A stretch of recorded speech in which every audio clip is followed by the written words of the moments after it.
कल वाले क्लास में किसी को कोई डाउट था? किसी को कोई डाउट नहीं था? हर चीज़ समझ में आ गया था? यदि कल वाला समझ में आ गया था तो आज जो हम लोग समझने जा रहे हैं ना वो बिल्कुल आसान लगेगा, है ना, बिल्कुल सब चीज़ समझ में आएगा। देखो कल हम लोग ये कहे थे ना कि जैसे हम लोग कल प्रूफ किए थे किसको, सॉरी प्रूफ नहीं, मेनली रिप्रेजेंट किए थे हम लोग नंबर लाइन पे √2 को, लेकिन √3 नहीं किए थे। बोले थे इसको हम कल बताएंगे, इसलिए बताएंगे ना। हालांकि आज हम लोग √3 भी करेंगे, √6 भी करेंगे, √7 भी करेंगे और उसके बाद फिर एक और करेंगे, √11 करेंगे। और भी बहुत सारा का सवाल है, बस ये 4 यदि हम तुम लोगों को बता दें तो बहुत सारा तुम्हारा काम बन जाएगा, ठीक है ना। अब हम सवाल ये है कि हम √3 कल क्यों नहीं बताए होंगे, √6 कल क्यों नहीं बताए होंगे? इसलिए नहीं बताए होंगे क्योंकि देखो √3 हो गया, √6 हो गया, 7 हो गया, फिर 11 हो गया, इन सभी का कॉन्सेप्ट बस थोड़ा सा अलग है, बाकी कुछ नहीं है, बाकी सेम वही चीज सेम है जो हम लोग कल यहाँ पे पढ़े हुए हैं, ठीक है ना। तो पहले हम लोग एक क्वेश्चन लिखते हैं। यहाँ पे क्वेश्चन है हमारा represent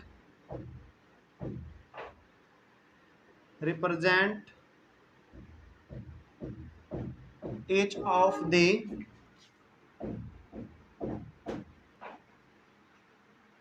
following irrational number on number line। अच्छा, नंबर लाइन का दूसरा नाम भी हम लोग जाने थे, क्या है? रियल लाइन, है ना। तो नंबर लाइन बोले क्वेश्चन में या फिर रियल लाइन बोले, बात सेम है।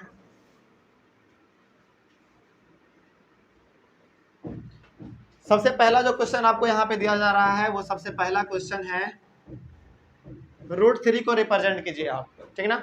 जो तरीका हम लोग कल पढ़े थे वही तरीका यहाँ भी है, कुछ अलग नहीं है, ठीक है ना। चलो कोई हमको बताओ कि सबसे पहले √3 जो हमारा यहाँ पे दिया हुआ है ये मेनली हमको क्या दिया हुआ है? ये मेनली हमको एक राइट ट्रायंगल का हाइपोटेनस दिया हुआ है। याद करो, क्या हम लोग कल यदि √2 निकाले थे तो √2 हमारा क्या था? एक हाइपोटेनस था ना। फिर उसके बाद फिर √5 हम लोग किए थे, √5 भी हमारा क्या था? एक हाइपोटेनस था ना। तो अब जरा हमको एक बात बताओ कि √3 हमारा यहाँ पे हाइपोटेनस है, बिल्कुल हाइपोटेनस है। जो भी आपको यहाँ पे रिप्रेजेंट करने के लिए मिलेगा ना वो हाइपोटेनस ही रहेगा। तो √3 चूंकि हमारा हाइपोटेनस है तो कैसे हमारा √3 आएगा? बेस क्या लेना पड़ेगा, परपेंडिकुलर क्या लेना पड़ेगा? एक और हिंट दे रहे हैं। सबसे पहली बात तो ये कि जो हम लोग कल जाने थे कि दोनों में से या तो दोनों का परफेक्ट स्क्वायर होना चाहिए या तो दोनों में से किसी एक का परफेक्ट स्क्वायर होना चाहिए। हिंट नंबर 2, सबसे नियरेस्ट होना चाहिए, सबसे क्लोज होना चाहिए। जैसे हम लोग किए थे बात किसका? 17 का। √17 तुम लोग को होमवर्क में दिए थे, तो √17 का सबसे नियरेस्ट क्या हो सकता है? स्क्वायर रूट 16 हो सकता है। 16 का परफेक्ट स्क्वायर रूट क्या? 4 हो सकता है। उसी प्रकार हमको इसका सोच के बताओ, हालांकि दोनों हो सकता है परफेक्ट स्क्वायर रूट या फिर दोनों में से किसी एक का। तो हमको जरा आप सोच के बताओ कि √3 का नियरेस्ट परफेक्ट स्क्वायर रूट क्या होगा? दूसरे मायने में बोलो तो बेस और परपेंडिकुलर क्या लें, जरा बताओ। √3 हमको रिप्रेजेंट करना है, जरा सोच के बताओ तो। चलो यहाँ पे तुम्हारे लिए एक राइट ट्रायंगल भी बना देते हैं यहाँ पे, और हमको सोच के जरा बताओ। यहाँ पे राइट ट्रायंगल है और ये हाइपोटेनस हम पहले ही तुमको दे दिए हैं √3। तो बताओ ये और ये हमारा कितना होना चाहिए? जरा सोचो, है बड़ा आसान, बहुत आसान है। जरा सोचो, परपेंडिकुलर और बेस हमारा कितना होना चाहिए? इसको यदि दूसरे तरीके से यदि हम कहें तो √3 को याद करो, दो ऐसे नंबर में तोड़ो या तो दोनों 2 और 1, पक्का सोच लो, 2 और 1, ठीक है। 2 का परफेक्ट स्क्वायर नहीं होता है लेकिन 1 का होता है, इसका कहना सही है। लेकिन क्या 2 और 1 करेंगे तो आ जाएगा क्या √3? करके देखते हैं।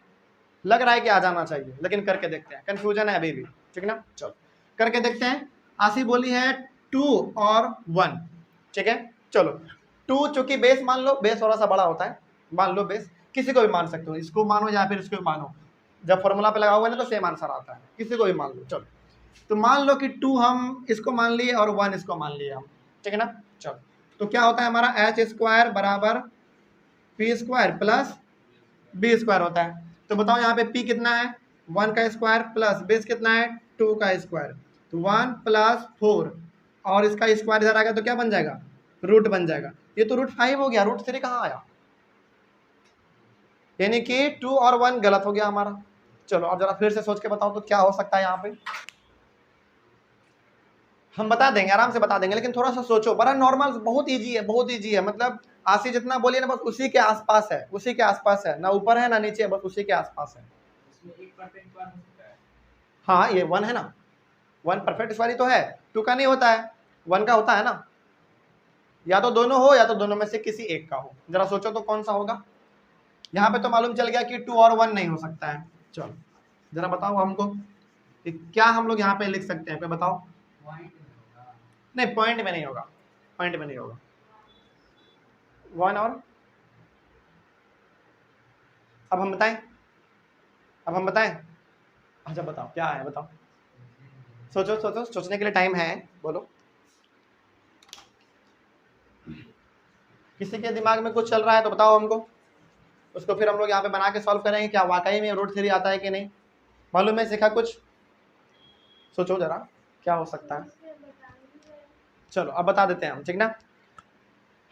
यदि हम लोग, सुनना मेरे बात को ध्यान से, यदि हम यहाँ पे जो 2 है, यदि हम इसको √2 कर ले, यदि हम लोग किसको, तो हमको बोलता ना, खैर कोई दिक्कत नहीं। यदि हम इसको √2 कर ले और इसको केवल 1 कर ले, चलो अब इसको √2 कर लो और इसको 1 कर लो। इसका परफेक्ट स्क्वायर नहीं होता हमको मालूम है, लेकिन इसका तो है ना, 1 का तो है ना। चलो करके देखते हैं कि वाकई में आता है कि नहीं आता है, ठीक ना। h² बराबर p² प्लस b²। p कितना है हमारा, 1² प्लस √2 है हमारा b का वैल्यू, तो √2 का स्क्वायर, तो 1 प्लस, क्योंकि मालूम है हमको स्क्वायर से रूट हमारा हट जाता है ना, तो 2। लेकिन इसका स्क्वायर यहाँ पे इधर आएगा तो क्या हो जाएगा हमारा, आ गया, कोई डाउट इसमें, अब समझ में आ गया। तो हमको क्या करना पड़ेगा यहाँ पे, हमको करना पड़ेगा यहाँ पे, एक लेना पड़ेगा √2 और एक लेना पड़ेगा हमको 1। अच्छा कल वाले केस में हम लोग ये देखे थे ना कि जो सबसे बड़ा नंबर रहता है ना उसको नंबर लाइन पे ले लो, यानी कि उसको बेस मान लो। इसमें क्या करना, जो रूट वाला है ना उसको नंबर लाइन पे ले लो और जो एक सिंगल परपेंडिकुलर है उसको ऊपर लेना। क्या कह रहे हैं, हाँ पहले √2 बनाएंगे, बस समझ में आ रहा क्या कह रहे हैं। बस वही चीज है जो कल कर रहे थे ना, हम लोग वही कर रहे हैं। देखो जब कल वाला हम लोग बात किए थे तो याद करो हम एक पॉइंट बताए थे कि जो बड़ा नंबर नजर आए ना उसको नंबर लाइन पे ले लो, ठीक, और जो छोटा वाला नजर आए उसको परपेंडिकुलर ले लो नंबर लाइन पे। अब यहाँ पे बस वही चीज है, अब यहाँ पे क्या करना है, जो रूट वाला हो ना उसको नंबर लाइन पे ले लो फ्लैट, यानी कि हॉरिजॉन्टल ले लो, और जो परपेंडिकुलर हो यानी कि जो छोटा वाला नंबर हो उसको परपेंडिकुलर ले लो। समझ गए, चलो इसको सॉल्व करते हैं, कैसे करेंगे। यदि ये चीज समझ गए, ये वाला यदि समझ गए √3 वाला, तो फिर आने वाला लगभग हर एक सवाल तुमको इजी ही लगेगा, ठीक ना। देखो यहाँ तो सबसे पहले इसको रिप्रेजेंट करने के लिए हमको एक नंबर लाइन बनाना पड़ेगा।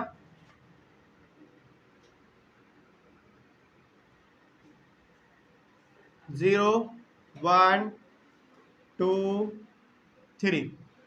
देखो अब हमको क्या बनाना पड़ेगा, √2 बनाना पड़ेगा ना। तो याद करो कल हमारा √2 कैसे बनता था, एक हम लोग बेस पे लेते थे और एक परपेंडिकुलर लेते थे तो हमारा बन जाता था, है ना। तो वैसे ही पहले बना लो, वैसे पहले कर लो। चलो यहाँ से यहाँ तक हम लोग ले लिए, उसके बाद फिर एक हम लोग ऊपर लेते थे कुछ इस प्रकार का, है ना। उसके बाद फिर हम लोग इसको ज्वाइन करते थे। अब याद करो ये हमारा 1 यूनिट होता था यानी कि बेस, और ये परपेंडिकुलर भी हमारा 1 यूनिट होता था, और हाइपोटेनस हमारा कितना निकलता था, √2 निकलता था। तो ये हमारा होता था कल √2 हुआ करता था कल, है ना। आज भी √2 ही होगा, लेकिन कल हम लोग सीखे हुए थे। तो अब जरा बताओ हमको यहाँ पे, जब हम लोग इसको यहाँ से इसे मिलाएंगे तो कुछ इस जगह पे आना चाहिए, आना चाहिए ना। चलो बना लेते हैं इसको, जरा देखो यहाँ पे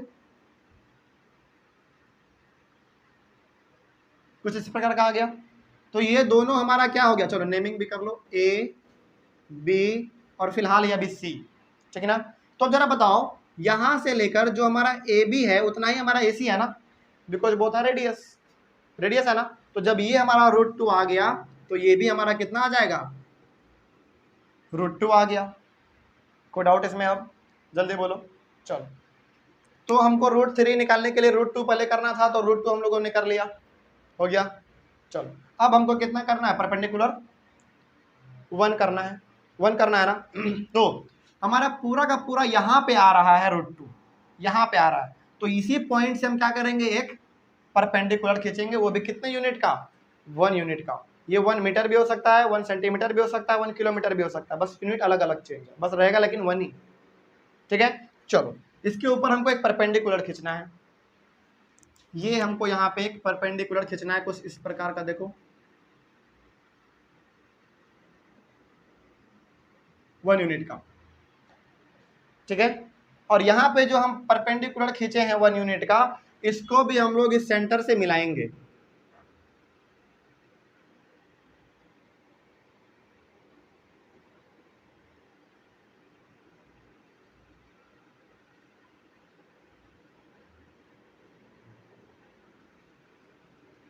मिला दिए, हो गया।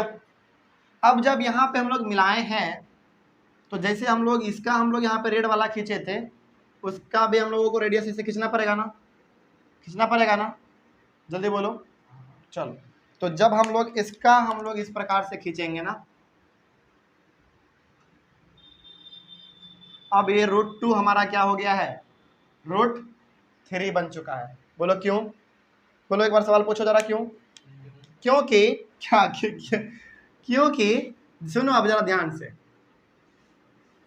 क्योंकि फिलहाल अभी हमारा O से लेकर C तक √2 था ना, √2।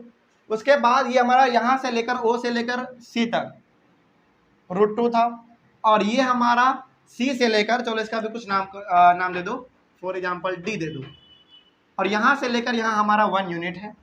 अब ये जो ट्रायंगल तुमको दिख रहा है ना ब्लू वाला, केवल उसको देखो, केवल उसको देखो। अब यहाँ से लेकर यहाँ तक हमारा √2 था, जो कि ये हमारा हो गया, और C से लेकर D तक हमारा 1 यूनिट था, जो कि ये हमारा हो गया। तो जब पाइथागोरस थ्योरम आप लगाएंगे तो क्या निकलेगा, √3 निकलेगा। समझ गए बात को? तो यहाँ से लेकर अब हमारा, यहाँ से लेकर पूरा यहाँ तक, इस पॉइंट का नाम भी कुछ दे दो E। समझ गए बात को? कोई डाउट हुआ इसमें किसी को? तो √3 बनाने के लिए हमको सबसे पहले क्या बनाना पड़ा, √2 बनाना पड़ा। जल्दी बोलो, इसमें किसी को कोई डाउट है? तुम लोगों को कहीं पे कोई डाउट है तो पूछो जल्दी। नहीं है? क्योंकि देखो यदि इसमें डाउट हो गया ना, तो आने वाले सवाल में हर एक में डाउट रहेगा। हाँ हाँ, चलो सुन लो, एक बार फिर से बता दे रहे हैं, ठीक ना? सुनो पहले ध्यान से, ये जो ब्लैक वाला दिख रहा है ना, जो ब्लैक वाला दिख रहा है, ये ब्लैक वाला हमारा फिलहाल अभी √2 है, फिलहाल √2 है। और ब्लैक वाला का जो यहाँ से आप B से लेकर C तक जो आया है ना, यहाँ C तक, O से लेकर C तक हमारा क्या √2 है, जैसे कि हम लोग कल बनाए थे, ये हमारा √2 हो गया। कहाँ से कहाँ तक, O से लेकर C तक। और इस C पे ही हम लोग क्या करेंगे, एक परपेंडिकुलर लेंगे, जो कि वहाँ पे दिया हुआ है। एक परपेंडिकुलर ले लिए, और अब इस परपेंडिकुलर को जब हम लोग यहाँ पे नीचे मिलाएंगे, तो अब ये जरा दिखाओ, जब देखो यहाँ पे O से C तक हमारा √2 हो गया, और यहाँ पे हमारा 1 यूनिट हो गया, तो ये हाइपोटेनस कितना होगा, √3 होगा। करके सॉल्व करके देख लो ना, समझ के बात को? जब ये √3 हमारा हो गया, तो ये भी तो हमारा रेडियस ही है, तो O से लेकर E भी हमारा कितना होगा, √3 ही होगा। तो अब आपको केवल यहाँ पे एक लाइन में लिख देना है, क्या लिखना है यहाँ पे, AD is equals to A से लेकर D बराबर है किसके, OE बराबर है किसके, √3 के। बोलो कोई डाउट आप किसी को इसमें? आयुषी समझ में आ गया? पीछे आगे? बिल्कुल, थोड़ा सा पेंसिल से बनाओ, अच्छा लगता है देखने में, ठीक है ना? देखो तो खैर ये समझ में आ गया। आगे बढ़ते हैं फिर, √3 के बाद अब बनाओ √6। √6 कैसे बनेगा, चलो जरा बताओ हमको, कोई इसी प्रकार से बनाएंगे जैसे यहाँ पे किए हैं। देंगे, टाइम देंगे बनाने का, अभी रुक जाओ, पहले हमको बताने दो, पहले यहाँ पे समझ लो। अब सेकंड हमारा होने वाला है √6।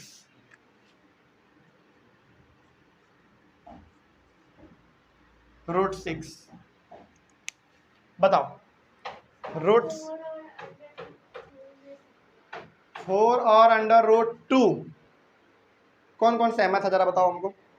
करेंगे अभी हम यहाँ पे बनाएंगे √4 और √2। चलो तुम्हारा ये बात एक बार करके देख लेते हैं। √6 है तो तुम बोल रही हो 4 और √2, यही ना। चलो, तो इसका हमको मालूम है कि 2 का पावर 2 हो जाता है। इसका यदि हम लोग इस प्रकार से करते तो हो जाएगा हमारा, हो जाएगा ना। और इसके ऊपर यदि हम लोग, चलो एक ट्रायंगल पहले बनाऊंगा, ऐसे ज़्यादा समझ में आता है। तो तुम कह रही हो कि 4, अच्छा इसका तो आ गया हमारा 2, तो 2 किसी को भी मान लो, बेस मानो या परपेंडिकुलर मानो, किसी को मान लो। चलो हम लोग इसको मान लेते हैं, इसको 2, और इसको बोले तुम √2, यही ना। हालांकि तुम 4 बोली थी, लेकिन इसका परफेक्ट स्क्वायर क्या होता है, 2 होता है, तो 2 हम लोग लिखेंगे यहाँ पे। और √2 होता है तो √2 बोली तो यहाँ पे हम लोग √2 लिख दिए। चलो पाइथागोरस थ्योरम लगा जरा के हमको बताओ, तो पाइथागोरस थ्योरम जरा लगा के हमको बताओ यहाँ पे क्या होता है हमारा। h² बराबर p² प्लस b²। चलो परपेंडिकुलर कितना है यहाँ पे हमारा, 2 है, तो 2 का स्क्वायर करो, प्लस बेस कितना है √2, स्क्वायर कर दो, तो 4 प्लस 2, और इसका स्क्वायर इधर आएगा तो बिल्कुल सही बताइए वो, 4 और √2, बिल्कुल सही बताइए, समझ के बात को। तो चलो, तो यहाँ पे हमारा है 4 और √2, तो 4 का परफेक्ट स्क्वायर क्या होता है, 2 होता है, और इसका आप √2 का स्क्वायर कर दीजिए, हमारा √2 आ जाएगा केवल। चलो, तो अब हमको बताओ यहाँ पे, चूंकि यहाँ पे हमारा √2 है, यहाँ पे √2 है, तो इस √2 को कहाँ पे बनाना चाहोगे, नंबर लाइन के ऊपर बनाना चाहोगे, है ना। क्योंकि हम पहले ही बोले थे कि जो रूट वाला है ना उसको नंबर लाइन पे बना दो, और जो नॉर्मल सा दिख रहा है साधारण सा उसको परपेंडिकुलर ले लो। वही चीज यहाँ पे बनाएंगे। अभी यहाँ पे देखो, यदि थोड़ा बहुत किसी को इस वाले में कंफ्यूजन रह गया होगा तो उसको यहाँ पे ध्यान से देख लो, समझ में आ जाएगा, ठीक है ना। कैसे करेंगे, पहले एक नंबर लाइन बनाओ, 0 1 2 3। सबसे पहले कितना बनाना है बताओ, √2 बनाना है। तो आपको मालूम है कि √2 कैसे बनता है, कैसे बनता है, एक यूनिट आप इस पे लीजिए, चलो यहीं पे मान लो, और एक यूनिट आप इस पे लीजिए, तो आपको मालूम है कि हमारा कितना बनता है, √2 बनता है ना। और आपको मालूम है कि जब हम लोग इसको इस प्रकार से मिलाएंगे, इस प्रकार से मिलाएंगे, तो यहां से लेकर यहां तक, चलो इसका नाम दे दो, इसका नाम ए बी सी और डी। तो ए से लेकर डी तक कितना आ गया हमारा, √2 आ गया ना, कोई डाउट इसमें। चलो अब हमको मालूम है कि हमारा एक चीज तो निकल गया, √2 तो हमारा निकल गया। अब हमको क्या चाहिए, परपेंडिकुलर चाहिए 2 यूनिट। चलो अब जरा हमको बताओ तो कहाँ पे 2 यूनिट हम लोग खींचे ऊपर में, कहाँ पे जरा बताओ, किस पॉइंट पर, डी पॉइंट पर। क्योंकि यदि हम लोग यहाँ पे खींचते हैं ना, तो यहाँ पे यदि हम लोग खींचेंगे तो बेस हमारा √2 हो जाएगा, और परपेंडिकुलर यदि हम लोग यहाँ पे 2 यूनिट खींचेंगे तो वो हमारा क्या हो जाएगा, हाइट यानी कि परपेंडिकुलर हो जाएगा। तो हाइपोटेनस आपको मिल जाएगा कितना, √6 मिल जाएगा, है ना। चलो, तो इसके ऊपर आप एक परपेंडिकुलर खींचिए, वो भी 2 यूनिट का। तो 2 यूनिट तो थोड़ा सा इसको हमको शिफ्ट करना पड़ेगा ऊपर। चलो यहाँ पे लिख देते हैं इसके बारे में, यहाँ पे जो यहाँ पे लिखा हुआ है, क्या लिखा हुआ था, AD बराबर OE बराबर √3, इसको मिटा देते हैं। 2 यूनिट हमको लेना है। अच्छा चलो, 1 यूनिट इतना है, तो सपोज एक लगभग यहाँ पे कर देते हैं समझने के लिए, केवल आप स्केल से कीजिएगा तो एग्जैक्ट आएगा। तो एक परपेंडिकुलर खींच लो कुछ इस प्रकार का, और वो बिल्कुल परपेंडिकुलर होना चाहिए, एकदम पूरा का पूरा सीधा होना चाहिए। और ये परपेंडिकुलर आप या तो कंपास से कर लीजिए कट करके, या तो प्रोटेक्टर से डायरेक्टली एक लाइन खींच लीजिए, काम चल जाएगा। प्रोटेक्टर चांद वाला, समझे क्या स्केल से सीधा खींचोगे तो थोड़ा सा बहुत इधर बहुत हो सकता है, लेकिन थोड़ा सा कंपास से कर लेना, या फिर कंपास से नहीं करना चाहो तो प्रोटेक्टर को यहाँ पे सीधा रखो, जहाँ चांद 90 दिख रहा है वहां से इसको मिला दो, वो भी कर सकते हो, वो सबसे आसान रहता है। तो अब जरा देखो यहाँ पे हमारा आ गया, तो इसको मिला दो,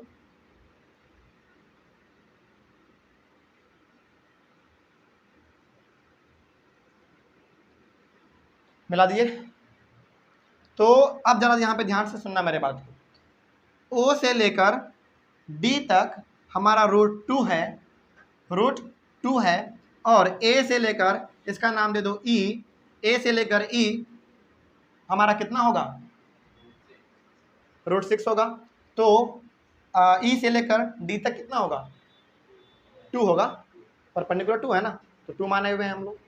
अब एक जरा बात अब हमको फिर से बताओ, अब जब हम लोग इसको मिलाएंगे,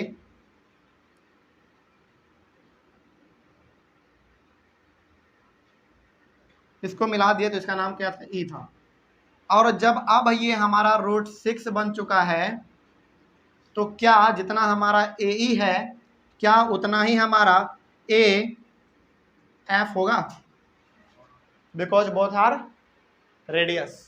तो अब यहाँ पे हम इसको मिटा के पूरा ले सकते हैं, कहाँ तक, यहाँ तक ले सकते हैं, और इसको रूट 6 लिख सकते हैं। समझ गए बात को।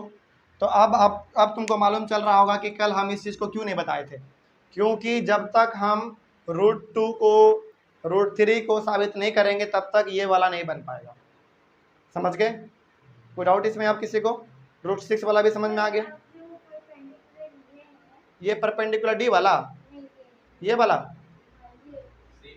सी नंबर,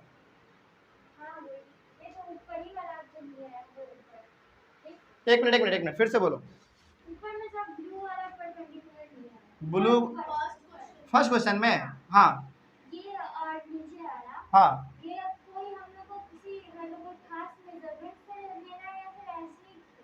नहीं मेजरमेंट से लेना है। देखो यहाँ पे मेजरमेंट हमारा कितना है, 2 यूनिट,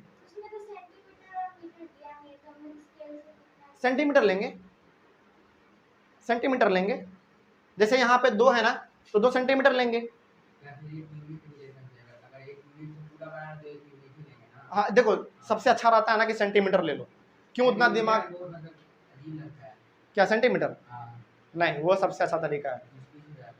घिच पिच कैसे होगा, पेंसिल से बनाओ, अच्छा बनेगा, बात समझो। देखो कभी कभी क्या होता है ना कि यूनिट लेने के चक्कर में, जैसे आप ये यदि आप 1 यूनिट को 2 मीटर मान लेते हैं तो उसमें दिक्कत हो जाता है कभी कभी। तो कंफ्यूजन होने मतलब कंफ्यूज होने से ज़्यादा अच्छा है कि 1 सेंटीमीटर को 1 यूनिट मान लो, छोटा ही बनेगा ना, कोई दिक्कत नहीं है, लेकिन साफ बनेगा, एक्यूरेट बनेगा। समझे बात को। तो यहाँ पे जो परपेंडिकुलर हम लोग ले रहे हैं ना, ये अपने मन से नहीं ले रहे हैं, ये वहीं से हम लोग ले रहे हैं जहाँ की आपने बताया था। ये आपने बताया कि 4, तो 4 का स्क्वायर रूट 2, और आपने बताया फिर रूट 2, तो रूट 2 नहीं दिया नहीं रहता है, आपको मीटर से लेना है कि सेंटीमीटर है, आपके निर्भर करता है। लेकिन हाँ हम ये बता सकते हैं एक्सपीरियंस के तौर पे कि आप हमेशा सेंटीमीटर लीजिए, ज़्यादा अच्छा रहता है, क्योंकि स्केल में भी सेंटीमीटर रहता है तो नापने में अच्छा रहता है। समझ गए। तो इसमें कोई डाउट, अब इसमें कोई डाउट, आगे बढ़ते हैं। फिर एक और सवाल बनाते हैं हम लोग रूट 7 का, रूट 7 का बनाते हैं।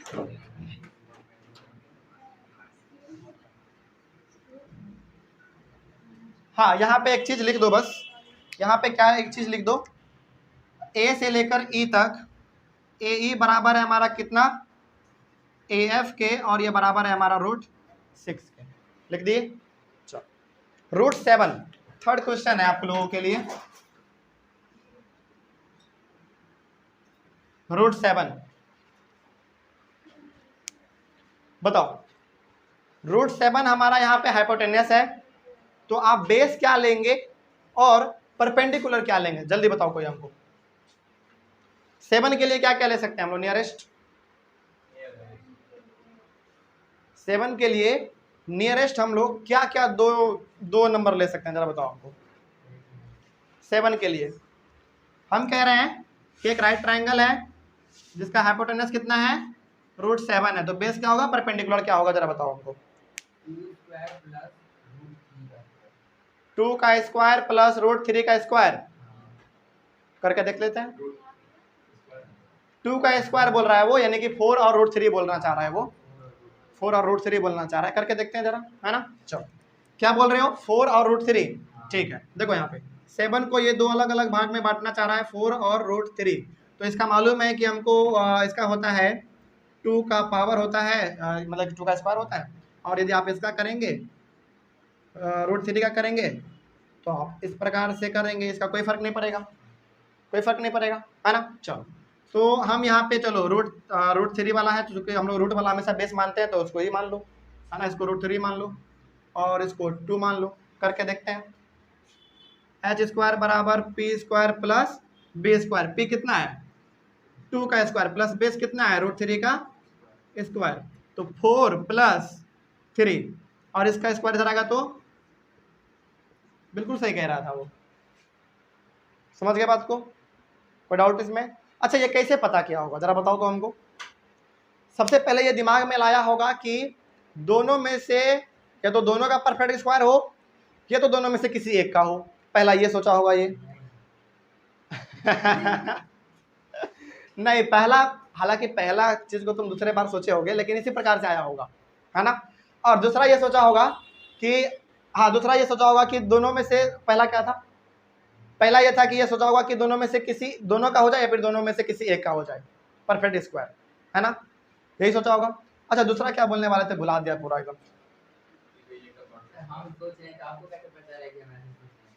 एक्सपीरियंस है, एक्सपीरियंस है। हम ऐसे सोचते हैं सबसे छोटा से पहले शुरू करते हैं 1 का स्क्वायर 2 का स्क्वायर, हाँ 3 का स्क्वायर लेते तो 9 मिलता है, बहुत ज्यादा, तो 2 का स्क्वायर लिए हैं, फिर उसके बाद हाँ तो नियरेस्ट आए ना, तो वही कैसे रहे। अच्छा ठीक है, अच्छा ठीक है, ठीक है, कोई दिक्कत नहीं है, सोचने का तरीका तुम्हारा अलग होगा, लेकिन वही चीज़ है जो यहाँ पे हम लोग लिखे हुए हैं ना, कोई दिक्कत इसमें अब। चलो तो अब हम लोग इसको रिप्रेजेंट करने वाले हैं, देख लो आप जरा ध्यान से यहाँ पे।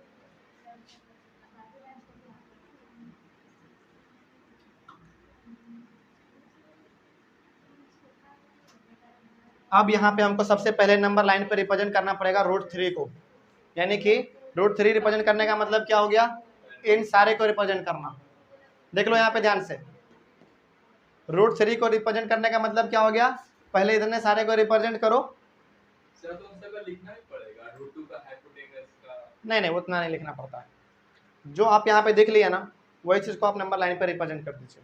जैसे यहाँ पे देखो, इसके लिए हमारा रूट 2 आया था ना, तो रूट 2 पहले रिप्रेजेंट किए थे, तो वहाँ पे हमारा आया रूट 3, तो पहले रूट 3 को आप बनाइए, और रूट 3 को बनाने के लिए पूरा आपको इसी प्रोसीजर से गुजरना पड़ेगा। समझ गए बात को? तो याद करो रूट 3 कैसे बना था, रूट 3 कैसे बना था, पहले हम लोग रूट 2 का बनाए थे ना, उसके बाद फिर 1 परपेंडिकुलर लिए थे, कहाँ था हमारा, ये वाला था, पहले रूट 2 बनाए थे, उसके बाद फिर एक परपेंडिकुलर लिए थे, फिर ये हमारा रूट 3 बना था, तो पहले इसको बना लो, है ना। देखो यार ये थोड़ा सा जटिल होने वाला है, लेकिन देखना ध्यान से, सब चीज समझ में आ जाएगा, ठीक है।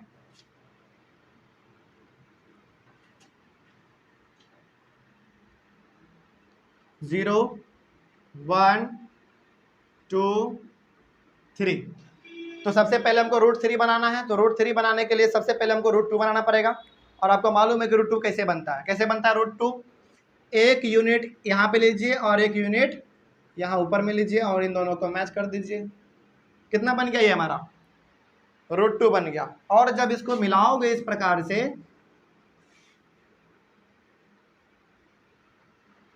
तो जब मिलाओगे इसको इस प्रकार से, तो ओ से लेकर इस पॉइंट तक हमारा कितना आ गया, रूट 2 आ गया ना, रूट 2 आ गया।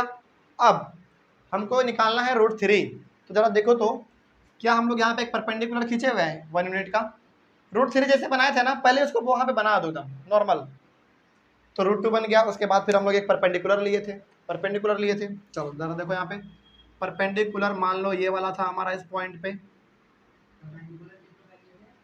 रूट 3 में 1 का लिए थे, तो वही यहाँ पे हम लोग 1 भी लिए हैं यहाँ पे, ठीक है। अब इसको मिलाएंगे हम लोग, इसको मिलाओगे,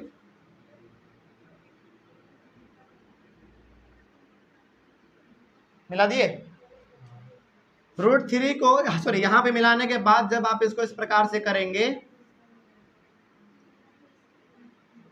अब बताओ हमको ध्यान से यहाँ पे, तो ये जो रेड वाला आपको दिख रहा है, क्या ये हमारा यहाँ तक रूट 3 है, आ गया, रूट 3 बन गया। तो अब यहाँ पे हम लोग लिख सकते हैं, अपना नेमिंग कर लो, हालांकि हर किसी को नेमिंग करने का जरूरत नहीं है, जो हमको चाहिए केवल उसको कर लो, है ना। जैसे यहाँ पे हमारा ए हो सकता है, इस वाले पॉइंट को आप बी कर लीजिए, इसको सी कर लीजिए और इसको डी कर लीजिए, ठीक है। चलो तो अब हम लोग यहाँ पे लिख सकते हैं कि ओ से लेकर डी तक जो है ना हमारा रूट 3 है, √3 आ गया हमारा। अब जरा देखो यहाँ पे ध्यान से, कितना आसान बन गया हो। √3 तो पहले ही हमारा आ गया, अब केवल 2 बचा हुआ है। तो 2 हम कहाँ पे परपेंडिकुलर ले आए? 2D पर। डी पर। समझ में आ गया? कोई डाउट इसमें? तो √3 हमारा जैसे यहाँ पे बनता था वैसे हमारा वहाँ पे बन गया, ओ से लेकर डी तक हमारा √3 आ गया। चलो अब हम लोग बनाने जा रहे हैं ये 2 परपेंडिकुलर 2 यूनिट। तो चलो हम लोग यहाँ पे खींच लेते हैं अपना, मान लो कि 2 यूनिट हमारा यहाँ पे आने वाला होगा, ठीक है। चलो अब इसको मिलाएंगे हम लोग।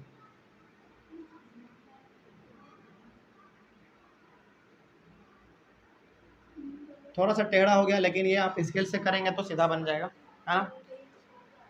अब हमको एक बात बताओ, यहाँ पे जो ब्लू वाला दिख रहा है, ब्लू वाला का बेस कितना हो गया? √3 हो गया, जो कि यहाँ पे भी √3 है। और परपेंडिकुलर अभी तुरंत हम लोग 2 यूनिट खींचे हुए हैं और ये 2 यूनिट हो गया, तो ये कितना होगा? √7 होगा ना। तो यहाँ पे आप लिख दीजिए इसको कितना? √7। और जब आप इसको इस प्रकार से मिलाएंगे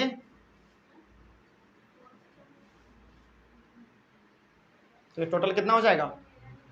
√7। तो अब इसको आप √3 को मिटा के डायरेक्ट यहां से लेकर यहां तक, इस पॉइंट तक लिख सकते हैं √7। तो थोड़ा सा हम लोग अल्फाबेट में लिख देते हैं, जैसे ए से लेकर इस पॉइंट का भी कुछ नाम दे दो। फॉर एग्जांपल कितना हो चुका है? ए बी सी डी, ई दे दो।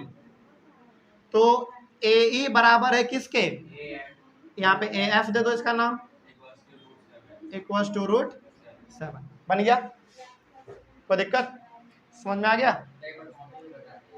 कॉपी पे ठीक है, कॉपी पे बता देंगे, लेकिन ये समझ में आ गया यहाँ पे? कोई दिक्कत इसमें? चलो अब जरा 1-2 होमवर्क ले लो तुम लोग अपना, वो भी इसी प्रकार से बनेगा, ठीक है ना। होमवर्क है √11,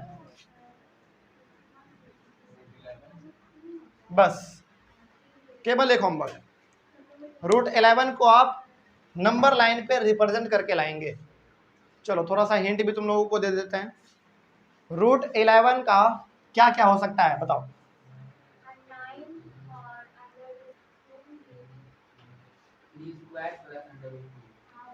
3 स्क्वायर, यानी कि तुम 9 बोलना चाह रहे हो, 9 ही हुआ।